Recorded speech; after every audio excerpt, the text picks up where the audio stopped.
దేవునికి మహిమ కలుగును గాక. మీ అందరికీ శుభములు, వందనాలు తెలియజేస్తున్నాను. ఈరోజు దేవుని యొక్క వాక్యం ఆదికాండం 4వ అధ్యాయం 24వ వచనం.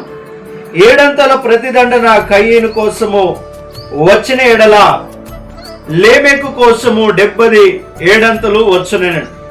చూడండి, లేమెకు తనను తానే శపించుకుంటూ ఉన్నాడు.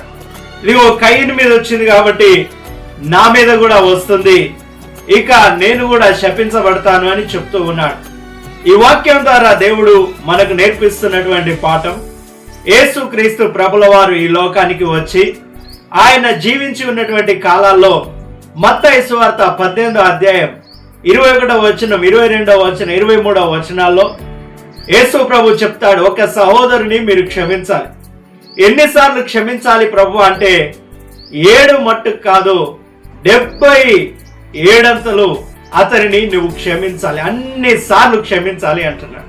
ఈ రోజున దేవుడు మనల్ని క్షమిస్తూ ఉన్నాడు, మన పాపములన్నిటినీ క్షమిస్తున్నాడు. లేవేకు ఆ రోజు గ్రహించినట్లయితే అతను కూడా క్షమాపణ పొందుకునేవాడు, కానీ అతన్ని శపించుకుంటున్నాడు. మనల్ని మనం శపించుకోవద్దు, క్షమించడానికి దేవుడు ఉన్నాడు.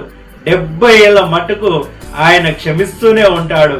ఆ 7 అంతలు 77 అంతలు క్షమిస్తూనే ఉంటాడు దేవుడు. మనం క్షమాపణ పొందుకున్న ఆశ్రయించబడదాం. దేవుడు మనల్ని, మన కుటుంబాన్ని ఒక వాక్యం ద్వారా ఆశ్రయించడానికి లైక్ చేయండి, సబ్స్క్రైబ్ చేయండి, షేర్ చేయండి. ఆమేన్.